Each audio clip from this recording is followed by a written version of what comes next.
we've had a tragedy happen. There has been a death. Recently, a new gaming publication, an old gaming publication actually, has died, and we have killed it. You know, we've been following the decline of games media on this channel for over a year now, and it's because I find it absolutely fascinating. Because from my perspective, these guys have all the tools at their disposal to be as successful as possible. Far more successful than I could ever be, but they don't wield it with any real conviction. In most cases, it's wielded with ego more than anything else. Yeah, they're just They have the access, they have the experience. The thing is that whenever you have a person that has access to tools and then they don't, like if you watch a monkey, you ever seen a monkey try to use a hammer and nails? It can't figure it out, but you know why? Because it's a fucking monkey. It's stupid. Yeah, that's it. They have the pipelines, the platform. They used to have the audience, but they don't have that anymore. Yep. The reader, the gamer, the people that they need to be able to have a job in the first place, they became insignificant to them. Sure. Or an enemy in some cases. And when you turn your back on the people that keep you employed, well, you find yourself unemployed. What a surprise. Odd how that works. Wow. Polygon is the latest to fall, and I think they're emblematic because in a lot of cases, they represent the meme of the journalists that hate the gamers. Well, not when all of them. Kotaku dies, gamers will have won. The moment that Kotaku shuts down, that will be the total gamer victory. Them. Just the ones that they disagree with, which just so happens to be the vast majority of them, which doesn't work out very well. Celebration for them. stream? Yes, but, it will be. You know, talented writers know how to cross that bridge. Maybe that day I'll be going through the job application process to work at Burger King. They know that you can still communicate and find ways to communicate with an audience that you disagree with. But Polygon is the best example of what happens when you turn your back on them entirely or you take up arms against them. So today what I want to do is I want to talk about the fall of Polygon. I want to talk about the continued death throes of legacy media. But I still think written media has value. Written media has more value than any other kind of media in terms of transmitting information. The problem of why written media is dying, there's two problems. Number one, written media has been co-opted by people with biases, and those biases are so overt and so badly hidden that it just basically alienates anybody reading it because they realize that they're reading bullshit. So that's number one. And number two, people are becoming less verbal and less proficient in reading. So people are getting dumber and the articles are getting dumber. And you put those two together and you don't have a lot of people reading. Diversity of opinions and platforms is necessary. But that would require for games media to be relatable and to start delivering value. And I don't see that happening. Polygon has been sold off to Valnet. Most of its staff has been laid off. Only a few senior staff remain. Made their Doom 2016 gameplay video live on as a testament to their contributions to this industry. While it may come as a shock to some, it shouldn't, especially given how severe the layoffs have been across gaming media. Anyone who's been paying attention could have seen this coming. The entire writing staff announced their exits on Blue Sky, which tells you everything that you need. That's right. Need to know. And in the eyes of many gamers, this wasn't a tragedy. It's because Blue Sky actually isn't popular, and them leaving Twitter to go to Blue Sky is them shooting themselves in the foot. Nobody's going to go over and follow you on Blue Sky and read you on Blue Sky. All you want is a safe space for other people that agree with you, but there's no organic viewership or growth there at all. Long overdue correction. I'm just going to say for any non-Americans, Blue Sky is the it's the mental health center for people who can't cope with Donald Trump and Elon Musk. Nobody reads gaming articles like they used to. I've documented this decline before, but it's worth reiterating just how far these platforms have fallen. Legacy sites like IGN, Kotaku, PC Gamer, GameSpot. Oh no, he's not bringing out the graphs. Oh, jeez, he's using the graphs? Why do you have to do this to him, man? You had to bring out the graphs on him? Oh, shit. Polygon, all of them started their descent around 2014. And they had a steep decline after 2018 that they never bounced back from. In the eyes of the players, these sites have stopped being informative. They've stopped being relatable. They started pushing 2014 is when Gamergate happened, by the way. Gamergate is what started all of this and killed them. They just didn't realize it until years later. Parroting PR talking points and outright alienating the very people who once supported them. Most articles now feel like sanitized marketing or worse, ideological messaging wrapped in clickbait headlines. And year after year, we've watched as these sites have consolidated, laid off, or pivoted to something completely irrelevant in a desperate attempt to stay relevant. Well, they just can't make any money because people aren't going to the website. And this is, so the real problem, and this is like a really good example of this, is that, so do you remember this tweet that this girl, so she got fired from Kotaku, ironically, or unironically, is that she made a tweet talking about like me, because I was discussing live streaming and like why I thought that it was less important for a new content creator to live stream. And she's like talking about like right-wing extremism. And it's like, when all you are is a hammer, every problem looks like a nail. And the issue is that these people are so one note and one dimensional that they don't have any real intelligence to be able to evaluate things in a way that makes sense. So the problem isn't even entirely the ideology. It's that the ideology is being used by people that can't really communicate very well, don't understand ideas, and can't conceptualize anything beyond their one-dimensional understanding of the world. That's the issue. And that's the real reason why these people are losing their jobs. It's because they can't write articles that are good and interesting because they're dumb. That's the problem. It's literally that simple. No other outlet better represents that downfall than Polygon. When Polygon launched in 2012, it was ambitious. They wanted to be more than just a review site. They wanted to set a standard, uncensored opinions, long-form journalism, video documentaries, cultural think pieces, and for a while, it worked. Their earlier reviews were sharp, polished, and well-written. They gave you far more than you asked for, but you read it anyway because it was damn good content. In a lot of ways, some of their earlier good writing. Like, that's the reason why. Is that most writers nowadays, people don't realize that writing is a form of leisure for a lot of people, and reading is a form of leisure. And so many people who are writers don't understand how to write with any degree of brevity or wit or like anything other than transmitting information in a very boring way. And the ones that do it in a self-indulgent way, where like they're trying to make these like metaphorical references to something that they learned about in AP English in 12th grade. And it's like, haha, this is so clever because we're a theater kid. They're just not good writers at the end of the day. Reflects what we see in video reviews and commentary today. Introspective takes on how playing a game makes you feel, what it reminds you of, what you wished other studios could learn from. And they had a solid pulse on what concerned players the most, but then there was a cultural shift, and Polygon just didn't shift with it. Instead, they veered off a cliff. The turning point came with Gamergate 2014, a controversial flashpoint in the industry that changed the tone of games media pretty much across the board. Well, it changed the tone of games in general. I think that almost all of the problems with video games now, in terms of like any of these social messaging issues, can be tied back to Gamergate. I think that it is unironically the original sin.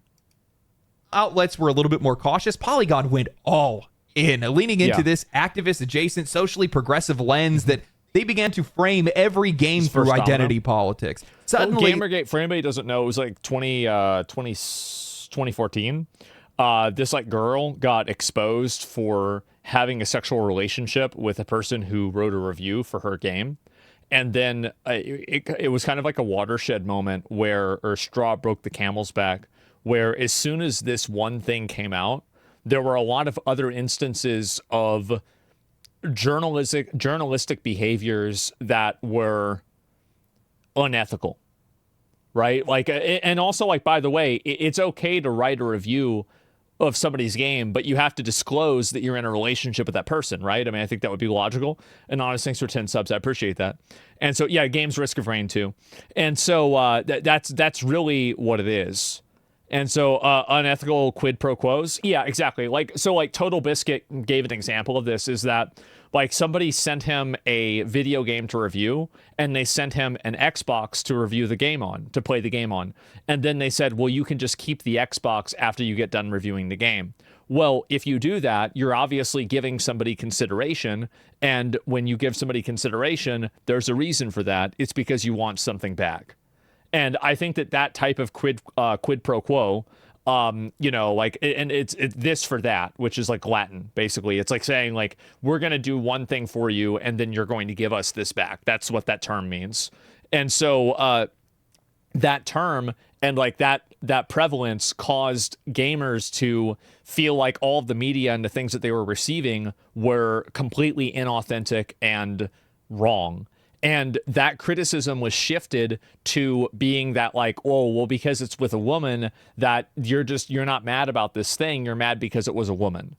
And so it got shifted from being a concern. And by the way, I'm sure there was a degree of like negativity towards women, just like there always is.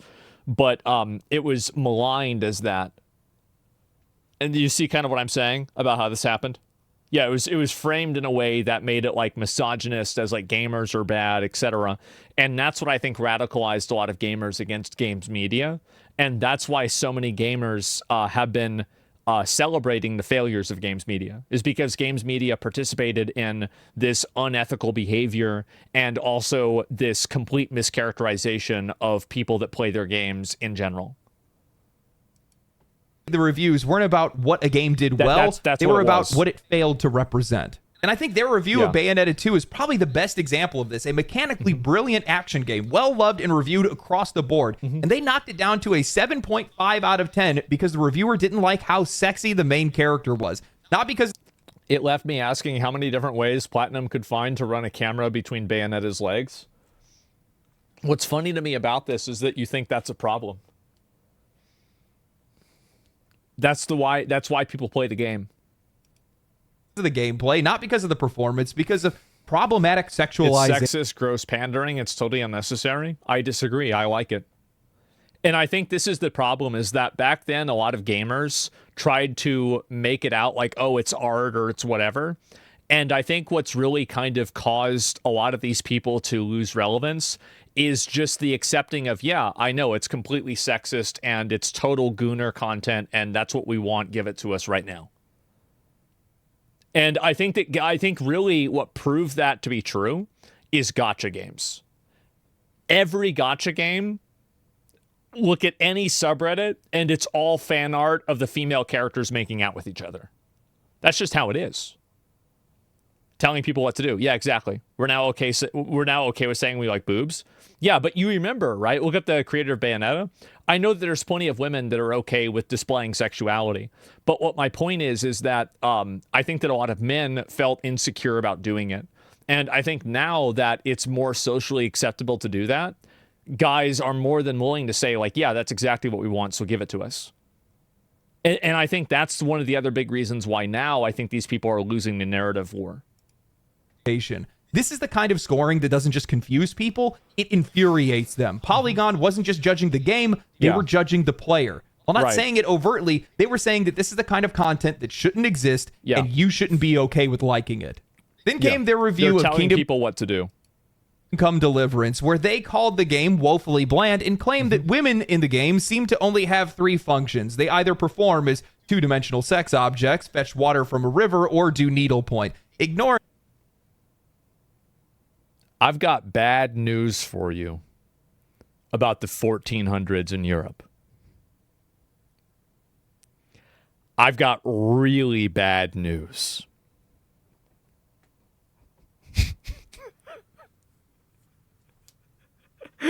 And they're not going to like it.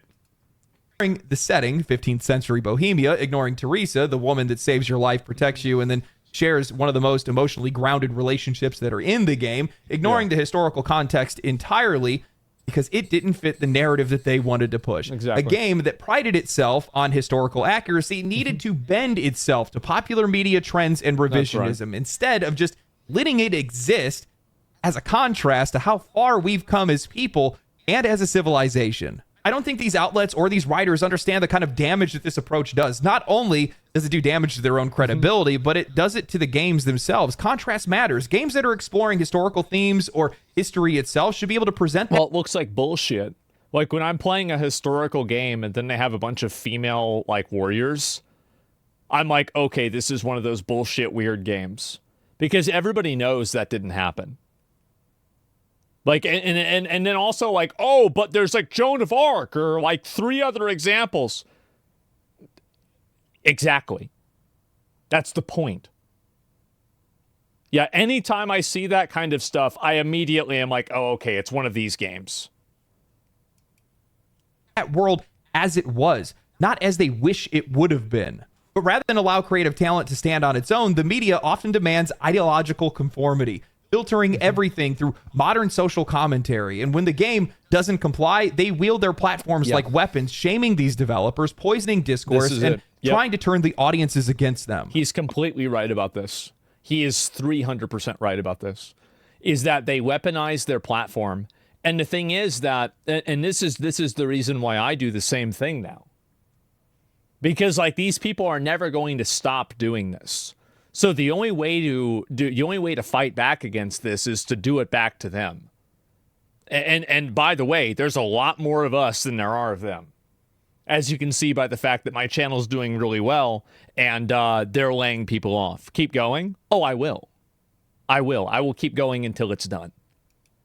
Final Fantasy 16 went through the exact same thing. Square Enix wanted to tell a grounded Northern European-inspired fantasy story. But when the director explained... There's no black people in the story. I forgot all about this. Oh, my God. ...that excessive diversity would conflict with the game's lore and tone, he was met with headlines like, Final Fantasy 16 dev has a terrible answer for why the game is so white. Or, Final Fantasy 16 has no business abiding by historical realism. No, actually, you're wrong. Nope. This wasn't coverage. It was a correction. A demand exactly. This is not journalism. This is activism. Even fiction needs to submit to ideological vetting. I think that these developers should have the freedom to create without being publicly shamed for not fulfilling someone else's social agenda. Not every game has to represent everyone, and not every creative decision is a political statement. And that's right. To be fair... And these people have no problem saying that when a game like South of Midnight comes out. They have no problem saying, like, well, this game isn't made for you. Okay, fine. Well, what about when a game's not made for you? Okay, well, that has to change. I can already hear the counter-argument that players have mounted pressure campaigns to pushing back against what they view as forced representation or initiatives that they don't agree with, but there is a difference between market feedback and institutional pressure. One affects sales, the other shapes perception. The media controls how these games are framed and who sees them. When they start pushing... exactly. Like, they push the narratives and they try to force these things into video games, and they create a chilling effect inside of game development, where if games don't capitulate to their behavior, they will write stories and tell lies about these video games in order to make them look bad.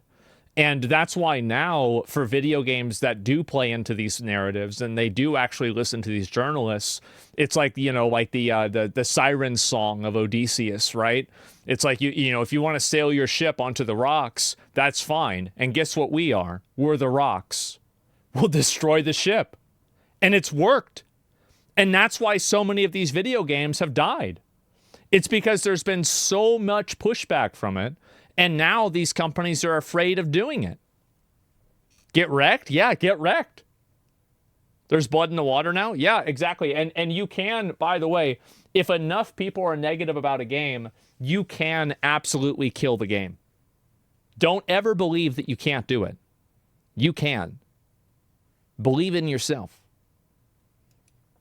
Ideology over insight, it stops being criticism and it starts becoming coercion. What the media never seems to be able to grasp is that this outrage cuts both ways. When they pressure studios to mold games into ideological statements, it creates a backlash, not just against that game, but the very idea that these games need to carry a message. Assassin's Creed Shadows, South of Midnight, Concord, they didn't draw fire in a vacuum. The media helped build the environment where these players now push back. You kept shaping the discourse. Don't be surprised when discourse shapes you right back. For every action, there is an equal and opposite reaction. I mean, this is the reason why Polygon and many of these other media outlets have lost their relevance over time, and it's because in the eyes of players, they've become an oppositional force. It's because they're wrong. That's the reason why.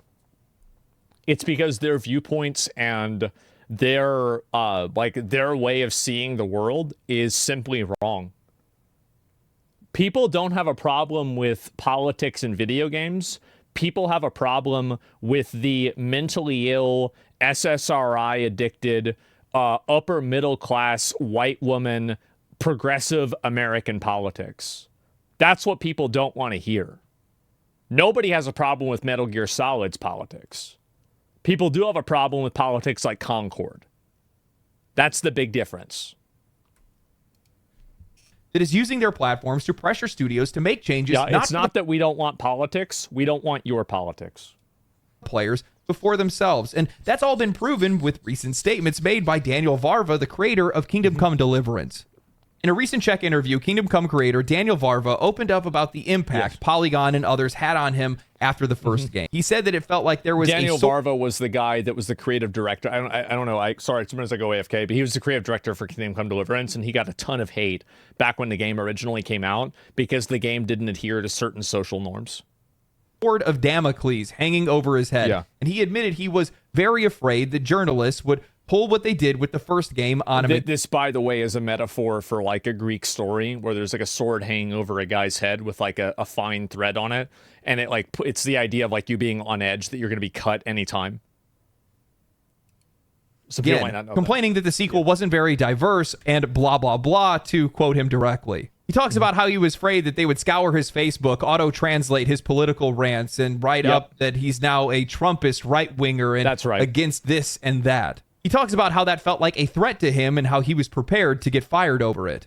That is the legacy of Polygon, not just irrelevant articles, fear, self-censorship, development choices made out of survival, not creativity. You can have and also, do you want to know one of the really big proofs that gamers are actually not right-wing at all? And this is a totally fake narrative that's being created by weird Karen freaks, is the fact that Metaphor was one of the greatest games that came out last year.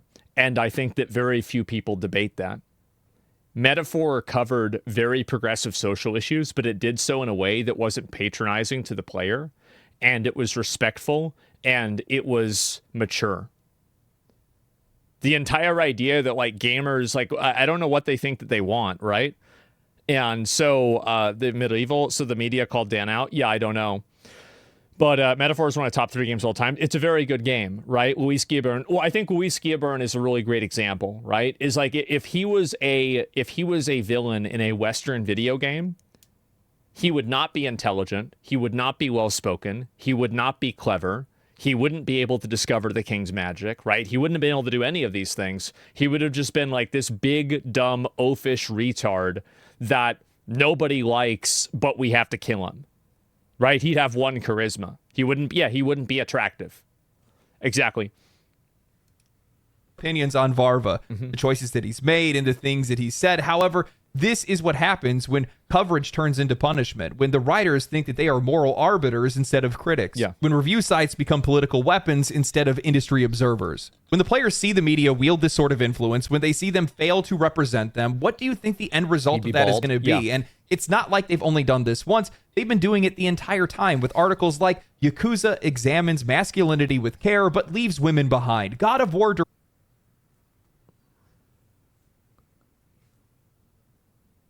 Do you want to know why it leaves women behind?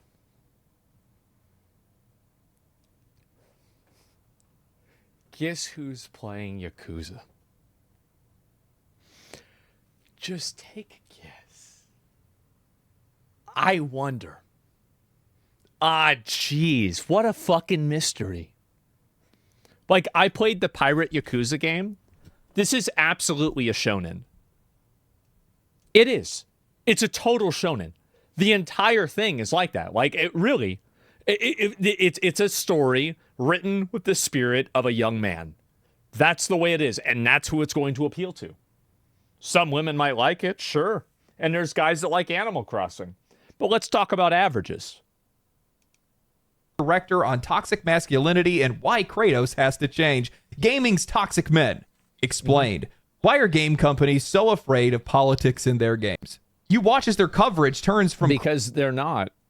They're just afraid of your politics because your politics are stupid. Criticizing the industry to criticizing the audience for not agreeing with them. At first, it's a couple of studios that are the issue, and then it's everyone except them is the issue. And you can't expect your readers to want to stick around for that, nor be supportive of you or your industry. I mean, at a certain point, you have to wonder who they're even writing for, because clearly it isn't for the player, because the average gamer is not looking... And that's another really good component that he's bringing up, is like, who is this for? Like, whenever you're writing these articles, like, who's going to read these articles, and like, how many people like that are out there that are going to read them? And we found out the answer to that. Not very many. To be scolded, psychoanalyzed, or not accused very many. of moral failure every time they load up a title that doesn't match with the editor's worldview. But that's what much of their writing has become, a performance of superiority that's aimed at the very people that they need to stay in business. Instead of cultivating a community, they treated them like they were an obstacle. Instead of insight, they're offering disdain. You cannot insult your readers, ignore their values, and then act surprised when they stop showing up. I mean, look at one of the articles that they wrote. I mean, gamers was used as a pejorative term, and that was started by games journalism. Like, I mean, I'm sorry, but like, that's a really bad way of marketing yourself. This year. These video games kill fascists, cathartic video games to get your anger out in a healthy way. Listen, I'm all about staying abreast on current events, but watching the fascist white cis hetero patriarchy put boots on the necks of anyone they want gets old fast. Not for me.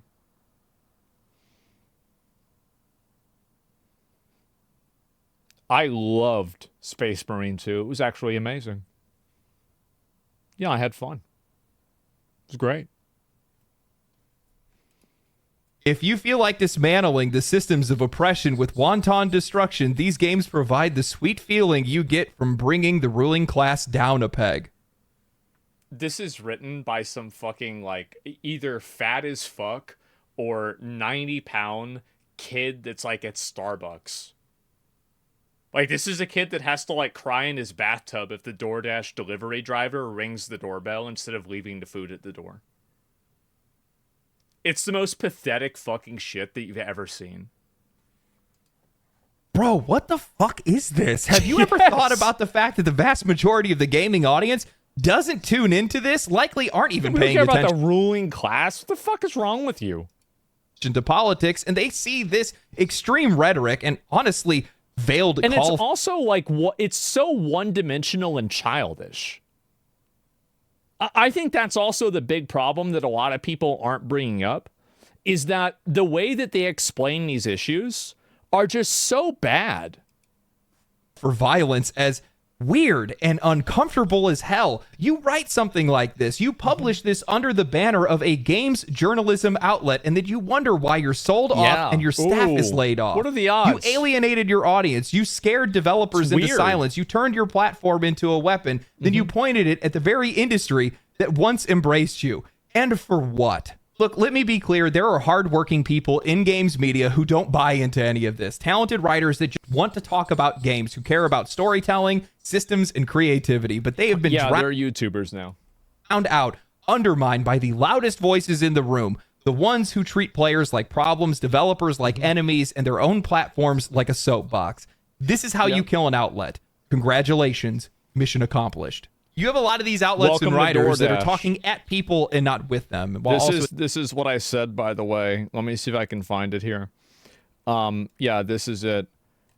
This is what I said whenever this came out, the news of it.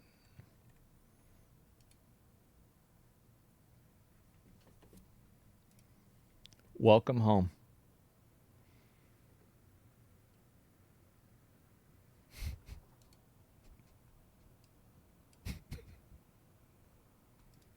Just the way it is. At the exact same time being completely detached from reality, which does not help their situation whatsoever.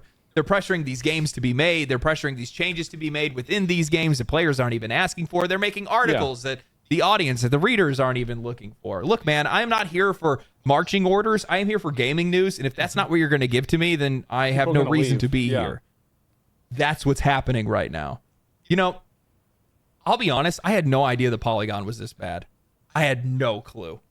I haven't really read them in a long time. I usually stick to Insider Gaming because they stick to the news and they have some pretty good writers. But I started going through their article history, and they have some talented people, really talented people. There's some good stuff that they write, but the human eye is trained to find things that don't belong, and there is a lot that doesn't belong on Polygon or on the internet at all, to be honest with you. But you find yourself asking, who is this stuff even being written for? And even more so, why would you even think it's tasteful? Well, we found out. We found out who it's been written for. No one. Post some of this stuff. And I know people want to point out the writers, and they are the ones that are writing it, but you have editors. They found out too. How did you have jobs? You don't have them anymore, but how did you have jobs? You should have known not to be posting this kind of stuff. You should have known that's going to drive people away. Well, no, they don't know that because they put themselves in an echo chamber, and all the people that are around them agree with them and tell them that they're right. And if you do that for long enough, you start believing your own bullshit. And I think that's what's happened. In a lot of ways, it's just social immaturity. That if you disagree with someone on anything, they have to be the enemy. End of story. That's just where this goes. And you can't include their perspective in good faith because, well, it has to be vilified. It has to be demonized. And you're not going to... A great example of these are Stellar Blade and Black Myth Wukong. I think those are two really great examples of that happening. Audience that way, and you're definitely not going to be making any money that way. And I think that the industry... I think that these outlets did the same thing that the industry essentially did, which is post-Gamergate, they abandoned the initial audience that they had in search for this wider audience that they think that what they wanted to do is they wanted to go beyond games media and games journalism, and they wanted to become like full-on journalists. But the problem is that they didn't have the skill, insight, or knowledge, or probably even like mindset to be genuine, real journalists. So they thought that if we it's kind of like, this is a weird metaphor, right, or analogy, but I'm gonna make it, is I love doing these. It's kind of like, you know how people say like, oh, you have to start in gay porn in order to get to straight porn. I think this is the way a lot of these games journalists thought, is that, okay, well, I'm going to start writing about video games, and then I'm going to become an established journalist in a general sense. Do you see kind of like what I'm saying? I heard that. Yeah, everybody's heard that before, right? That's virtue signaling. Yeah, and I think that's the real reason. That was out there that had shared values. No one says that, bro? I don't know. I hear it all the time. But it just doesn't exist. That's just... Literally never heard that? You know, they have to come to the sobering reality that no matter how much you don't agree with your audience, how vile, how vitriolic, how abhorrent they are, you have to find a middle ground with them. Yeah. Here's a great example of this, like with streaming, is that, like, I do think that streaming is like, it takes some degree of effort and some degree of time. It's not like a super easy thing to do in all circumstances. But I'm not going to sit around and soapbox about that, because at the end of the day, I understand that my audience, number one, like if you go to your barber to get your hair cut, you don't want to listen to your barber complain about their job. So you have like the, like, just really kind of common sense perspective of people don't want to watch a stream where a person is complaining about having to stream. The same as, you know, again, like a barber or whatever. But it's also that people just don't see it the same way that I do. They don't have the same insight that I do because they don't do it. And I don't do what they do either. And so when you try to force people to see the world the way that you do, all you're going to do is force people to see the world the opposite way. In general, the more that you try to push people into believing something that they don't want to, the more that you will push them away. You have to find a way to be able to reach them. And I know that people are going to point it out and say, well, oh, LD, look how the gaming audience is. These guys do the exact same thing. They pressure these companies. They use social controversy and things of that sort. That's exactly what we'll do. That's exactly right. Because it works. It worked for games media for years. Absolutely. It doesn't matter. Yep.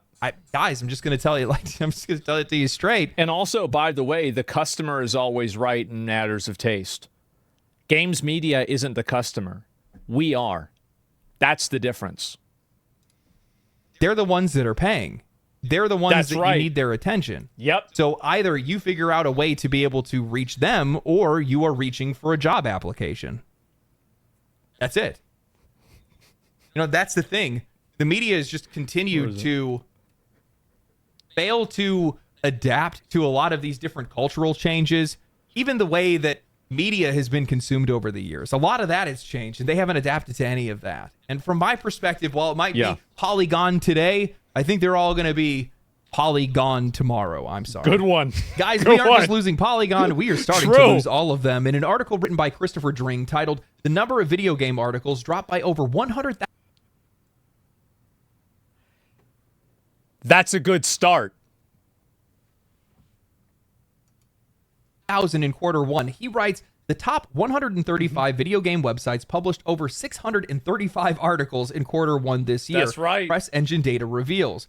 That's a drop of over 13%, or more than 100,000 articles compared to the same period in 2024. That number covers reviews, Only news, guides, features, guys. and code pages, and includes websites from all around the world. A lot of the biggest drops were at guide-based productions, but there were also big declines amongst major media outlets, including IGN, GameSpot, Famitsu, and Eurogamer. It can get way the better. reason for this decline is no big surprise. According to Press Engine, it has seen 2,902 press contacts disappear from its database over the past 2 years. Those press contacts include amateur, part-time, and freelance journalists, but it ultimately highlights a significant drop in people writing about video games, with redundancies having hit almost every major media publication.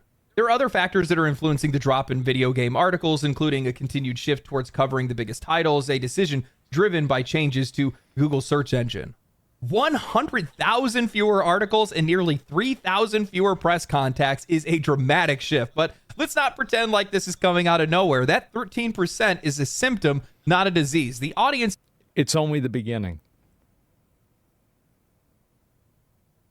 It's only the beginning. Just keep that in mind.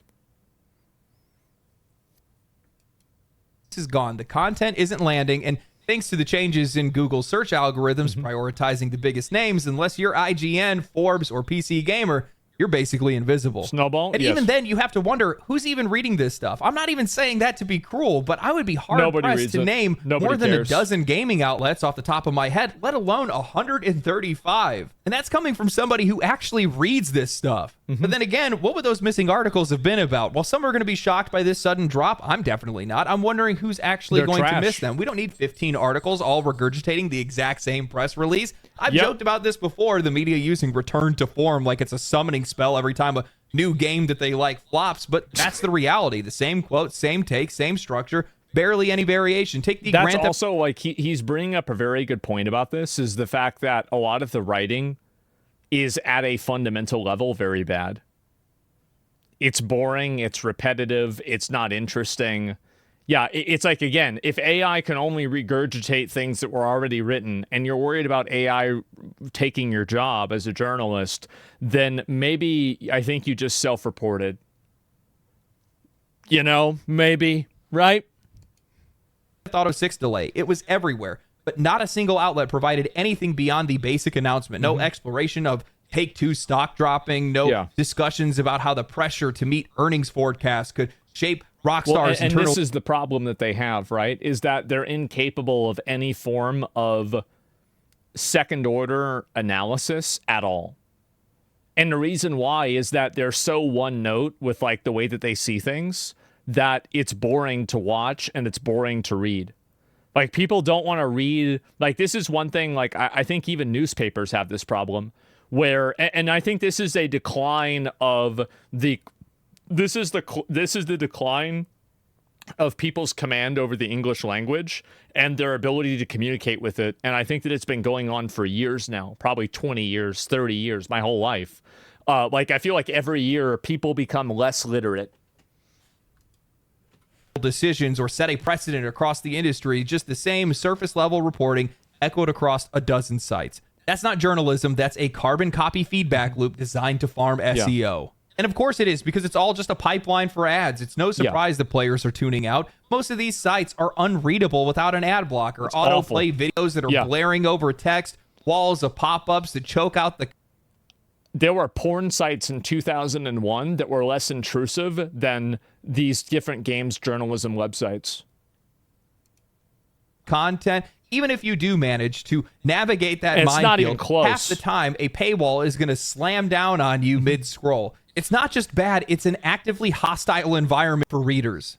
So players are going elsewhere. They're turning to YouTube and streamers, Twitter and Reddit, TikTok, wherever else they can go, because at least those people are talking to them, not down to them. At least they're entertaining. At least they're authentic. At least they respect your time. You can throw a video on in the background, let it ride while you're at work or you're commuting, and you can get an actual discussion, not a barely rewritten press release. That's also another really big point, is that this is a meta level shift in the way that individuals consume content in general, is that most people consume content through multitasking.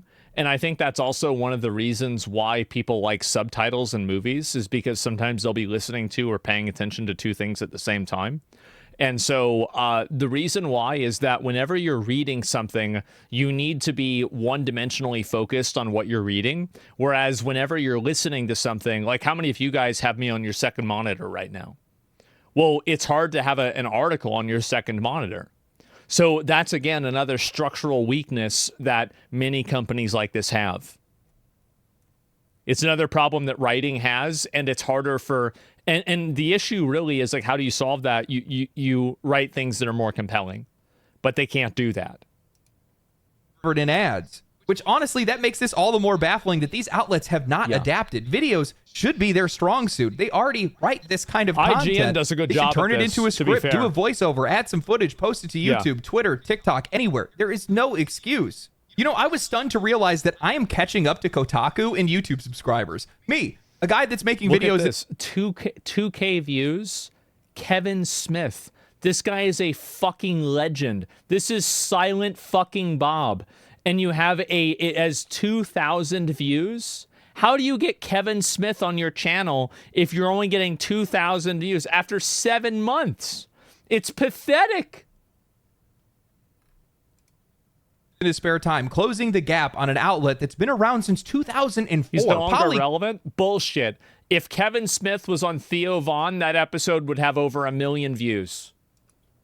Polygon has 1.4 million subscribers. Bullshit. And sure, some of their videos actually get some pretty solid views, but they only post once or twice a month. And when they do, it's stuff that people didn't even ask for, like a lore video or a lore breakdown video on how Avowed does lore better than everybody else, a game that's already fading from memory and was widely criticized for being bad at lore.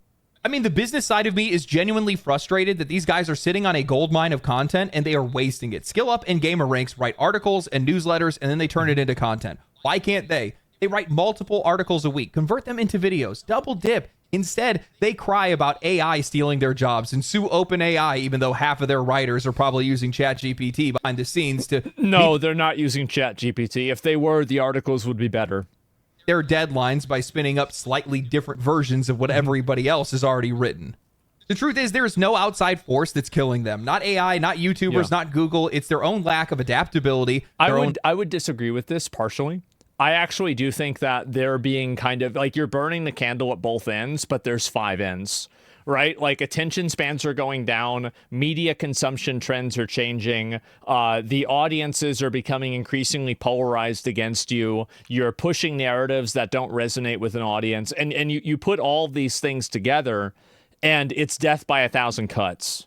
So it's not really just the fact that they are woke or whatever. This is a problem that's facing all media. It's facing newspapers even. So the fact is that, like, there's just been a generalized shift away from this overall. People cannot read more than a menu. Yeah. Lack of relatability. That's what's actually eating these guys alive. This collapse is total and it's systemic. It's not just a few bad outlets or a couple controversial takes. It's not just Polygon or Kotaku that's writing things that nobody cares about. It's an entire media apparatus out of step with the players, out of touch with developers. Well, it's because any time that somebody mentions one of these problems and gives it any form of authenticity, they get reprimanded by everybody else in the professional industry. So there's a chilling effect for talking about these things in any sort of an authentic way, which makes people think that the media is biased, and it's because it is. completely unprepared for how media consumption has evolved. And they haven't just failed to adapt, they've doubled down on the very behaviors that is driving audiences away in the first place. Instead of reflecting, learning from the failures of their peers, they are lashing out. Instead of reporting, they are correcting. Look no further than PC Gamer's roundup of 2024's biggest gaming controversies. They boiled down the criticisms of Assassin's Creed Shadows just to outrage over Yasuke, as if concerns about historical authenticity were conjured out of nowhere. Definitely not. And it's also like, and this is the other thing too, is that these people think that they have the authority to tell people what they're allowed to care about. If somebody doesn't like Yasuke, it doesn't matter what the reason is for it. They're still not going to buy the game. And so if you want to create an apparatus, and this is the problem, is that these people are so selfish. They think that creating and insulating developers from any form of genuine feedback or criticism is something that's helping them. And then these developers get laid off and their lives are ruined because they were falling for a lie. They were being told a lie by these game developers, or sorry, these game journalists and these companies telling them, oh, this is what people want. No, it's not. And because you've been lied to, what's happened is that you've led yourself down this path that's damaging. Brought up by Ubisoft themselves, they ignored valid conversations, and by doing so, they poisoned the well. Then there was their response to Black Myth Wukong when Game Science didn't apologize for some loose allegations that were made against them. This was, in my opinion, I think this was the worst one. Because it was the most blatant attempt at the media mafia, and it was the most transparent example of it happening. It was such an attack. Naturally, the usual parts of the Twitter sphere were thrilled to see a developer being so based. Especially since Black Myth Wukong was a hit. Proof positive that real gamers don't want politics in their games or some such. Others viewed the whole thing more as just strange and a little creepy. There are no others. They didn't exist. It's just you. This is what media likes, to paint a false majority by having terms like proponents, opponents, people online, voices, things like that. But what they're doing is they're creating a false parody. There actually is no parody. There's like 3 or 4 people saying this, and then everybody else is calling them retarded. It's like a literally 95-5 or 99-1 situation that they're trying to make people perceive as if it's 50-50. Then they finished with saying, it's hard not to read the silence as a sign that Game Science feels it has nothing to apologize for. It doesn't. Yeah, maybe that's because they don't actually have anything to apologize for. Maybe not every developer needs to pass a moral purity test before they're allowed to ship a game. Maybe some of these studios just want to make something cool without having to grovel for forgiveness for every manufactured scandal. But instead of respecting that, the media wants to treat silence like it's an admission of guilt. And this kind of behavior that's because silence is an admission of guilt, and they're guilty of not getting ad revenue. They create the problem. The company responds to the problem. They monetize the problem being created. They monetize the response. They monetize everything. So this entire problem is created by media in order to sustain media. But as soon as you take a step out of it and you move out of this problem, it doesn't exist at all. Because it never actually did. Everywhere. Bias is embedded into everything. Contempt for the audience is on full display. They retreat to places like Blue Sky to avoid feedback, posting articles like gamers are terrible people and we should stop being okay with it, only to follow it up later with it's time to start trusting video game reviewers. Yeah. Nope. That trust is not coming back. Not after years of talking down to players, punishing developers, and turning the medium built on creativity into a battleground for personal agendas. Polygon's collapse is not an isolated failure. It's a forecast. And it's a warning sign for all of these outlets still pretending like they have a voice of authority while the audience is quietly walking away. You don't get to ignore the people that you claim to speak for. You don't get to mock the community, miss the story, and still expect to be relevant. That's you either evolve or you fade out. For most of them, they already have. The press didn't lose the audience. They pushed them away. And now they're watching the lights go out, one outlet at a time. Now, this may sound crazy, but games journalism isn't dead. The reason why I say that is because I can bring up an article, I can cite it, I can read it word for word, and people will still engage. People will still watch the video. They'll enjoy it. They'll be entertained by it. They'll hear my opinion, the opinion of the writer. They'll come to their own opinion because it's an open dialogue, not a sermon. With so many of these outlets wanting to educate audiences instead of inform them, it's no surprise why nobody wants to listen. And that's another thing about the educating thing. The educating term, like just the word, is very, it's patronizing. Because it's implying your ignorance and it's implying their superiority. Listen to them. You know, we can have a conversation about how women are portrayed in games or diversity in games or whatever the hell else you want to talk about. We can do that without having to vilify the audience that you're trying to reach in the first place. It doesn't make any sense. I brought it up. The ESA reported in 2023 that 53% of gamers in the U.S. alone are men. 72% of them are white. It is not enough. It's way more than 53%, and everybody knows it. The reason why it's so high for women is because they're counting bullshit games like Candy Crush. If you're talking about actual male gamers that are playing PC games that are selling for $60, you're looking at an 80+% audience of men. That's just the way it is. And I bet 80% is probably low. I really didn't know that. It's obvious. It's completely fucking obvious. You can't not count girl games. Come on. Of course I can. There's 5 of them. And there's 500 male games. Effective strategy to vilify a large subsection of the audience that supports you or your industry.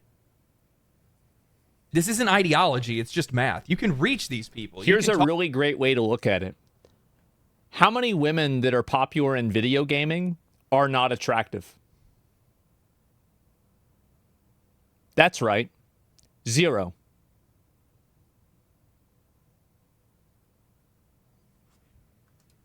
Talk to them. And in most cases, they'll be willing to listen. But the minute that you start using buzzwords and catchphrases and try to bring politics into the conversation is the minute that their minds turn off. They turn away from the conversation. It's not an attractive, appealing to men.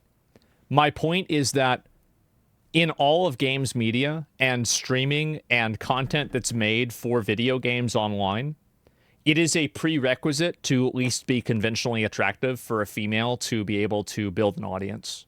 And the reason why is because primarily that audience will be male. That's a fact. That's it. Like it's Frogan's not a streamer. She doesn't stream video games. Number one, like that's not even the point.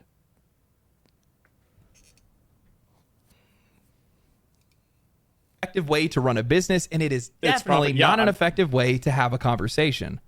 These are things that these guys should be professionals at. You know, beyond that, written media, that's really what's dying out. And some of it has to do with attention span. Some of it has to do with a lot of the ads that are on some of these sites. You know, most of these sites don't even have a dark mode. Yeah, the sites are awful. And yeah, I mean, like you can get away with being an unattractive guy in games media, but you can't get away with being an unattractive girl. And the reason why is because men are the primary audience. And men don't want to look at an ugly bitch. That's just a fact. That's so aggressive. Get mad, but that's it. Like, it hurts my eyes, man. Why do you do this to me? Sorry. You know, if it's not on Twitter or Reddit, most people aren't going to be reading Somebody it. In a lot of say cases, it. they're getting most of their information Let's from be YouTube real. videos more than anything else. You have to adapt. You have to capitalize on that. And you have to do Here anything. comes another dozen articles.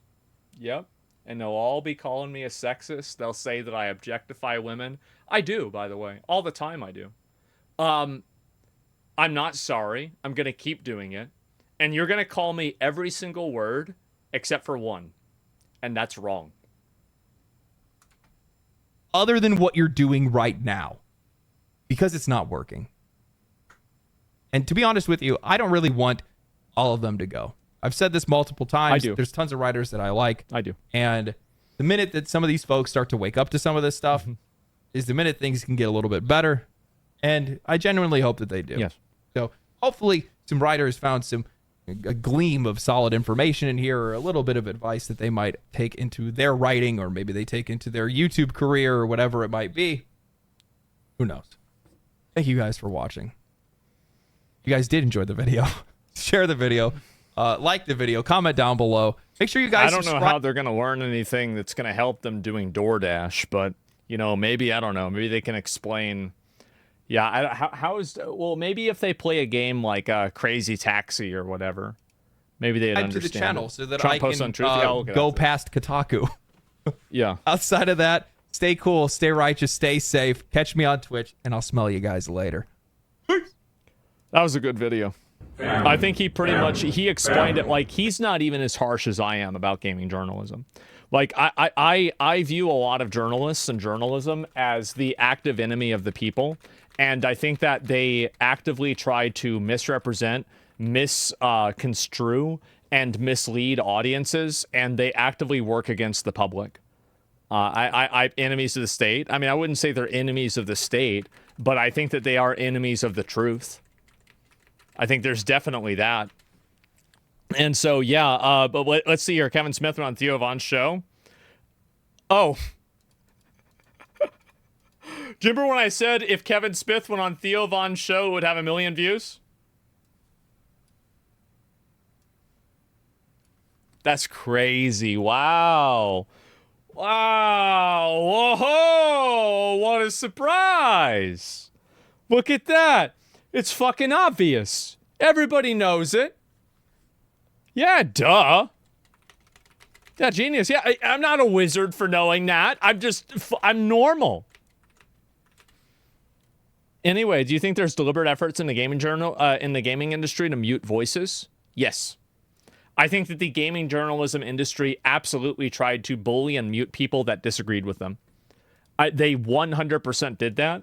And that's one of the reasons why I am not sympathetic at all to them whenever bad things happen to them. It's because you actively use this as a weapon, and now the weapon is being used against you. And, you know, you get what you fucking deserve.